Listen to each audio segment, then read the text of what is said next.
Hi guys, it's Jamie, and today I wanted to show you making some placards for various uses. Right here I have a set of wine tags or necklaces, if you want to call it that, with various sayings on them. Simply, I just made a little placard and then, put texture in this case, Monday through Thursday for my weekday wines. That was the most popular one. And then also you could use little placards for signage. And what's great about these is that I've made them blank, and I've used a silky, shiny glaze called Silky White at our studio, and this is fired to cone 10. And I find I can write on it with a dry erase and then erase it and take it off. So these are customizable. You can use them for a place setting if you want to have somebody's name, or you can put them in front of your dish with the descriptions. Is it vegan? Does it contain nuts? That would have been a good one for the squirrel. And then you could take it a step further. Here, I made little tiny name placards with matching wine charms.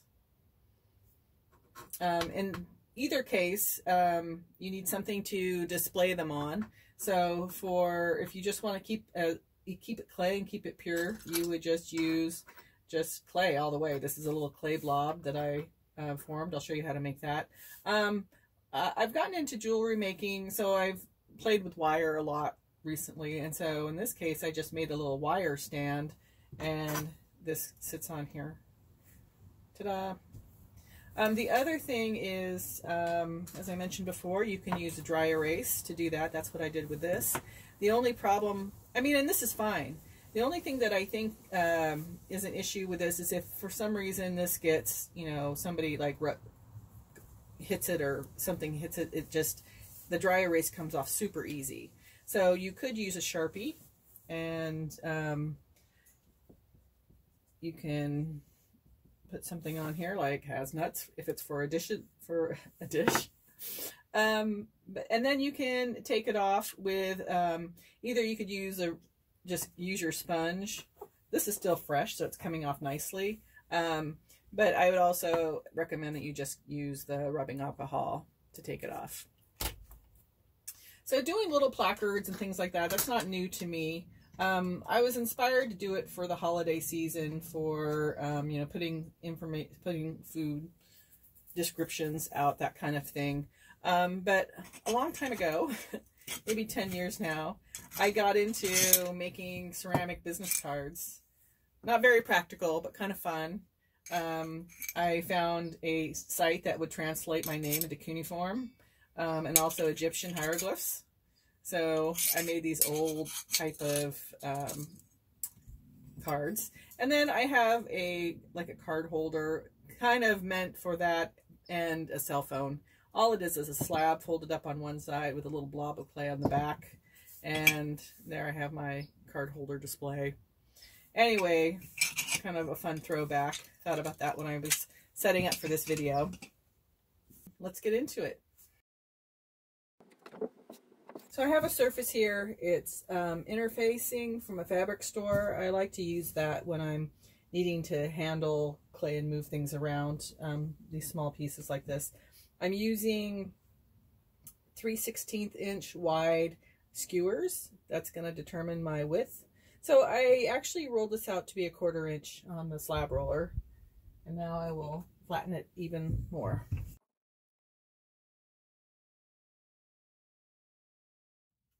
The next thing I'm going to do is just to determine where my placard is going to go.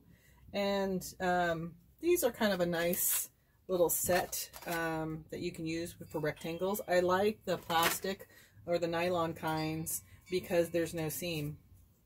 If you don't have a rectangle set, you can just simply cut it out with a, any square surface, rectangular surface, cut around it, that kind of thing. So first I just don't press all the way through. I'm just seeing where to put my little squirrel. I'm putting him here. And then next I'm going to cut it out using plastic. That's going to give me a softer edge.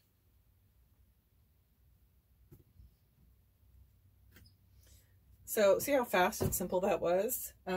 Another thing you can do is if you wanted to do the longer strips, you could also just use a ruler. If I want to make a bunch, and I'm just going to go across. And then to get my right angle, I'm just going to leave the ruler there. And I'm going to use any kind of credit card. And I'm going to cut up.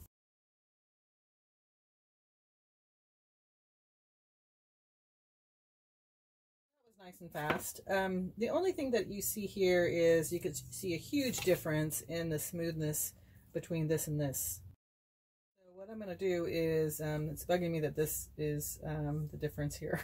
So I'm just going to make a mark, put that back on. So now I have these squares. The problem here is now I have all these rough edges. So what I'm going to do before I'm done putting these, before I'm firing or putting them out to dry, I'm going to put the plastic back on and go around all the edges and just smooth it out.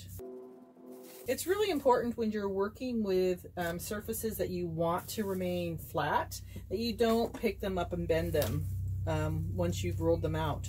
So one of the ways that if I have to work on these pieces and separate them from here, is I try to keep them as flat as possible.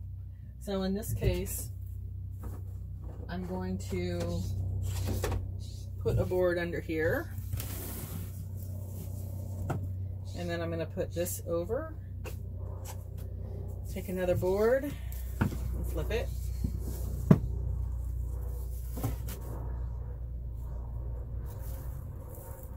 And now I can work on the back side.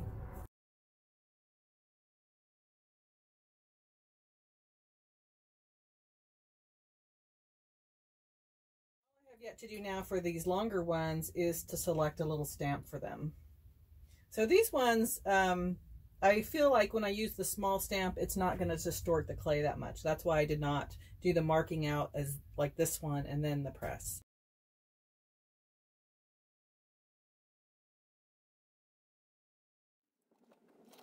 I am done now, and I just need this to dry. So as I mentioned earlier, you want to keep this as flat as possible when it's drying. And so to do that, I put it between two boards. And you can use newspaper to sandwich in between them, or in this case, I'm going to use old sheets.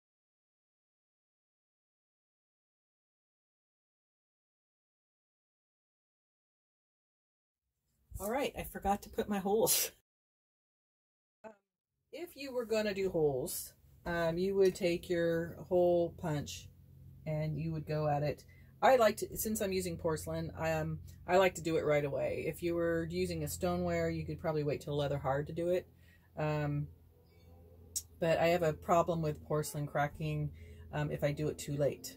So anyways, I would just take my hole punch and go to the corners and cut through. These are name placards, so I'm not going to worry about that. Okay, so now I can just let this set aside and come back in a couple of days and move it along through the process. After you've set aside your pieces, if you want to make the little blobs that the placards sit on, what you can do is, I like using stoneware for this portion. Notice that my coil is going wonky. So I just twist it and then it shapes right back up. So the key here is I want a nice thick coil, and I'm going to get a lot of even little blobs if I use the same size. So I'm just going to cut one, bring it down for measurement, cut again. And then from here, when you roll it all out, you should have the same size balls. Now I'm going to add the little ledge on the side, and I'm going to do that just by first flattening it out. So I need a flat bottom.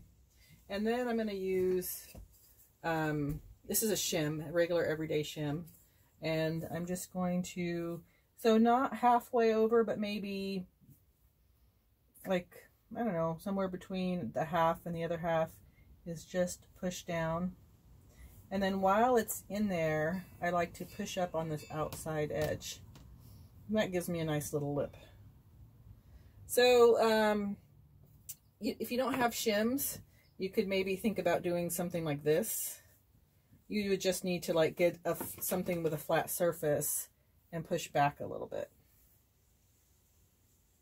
And then you can also experiment with sizes. Once these have set up, you can place your placard in it and see, is it working or not. That's it for making the blobs. I'll show you the wire in the next segment.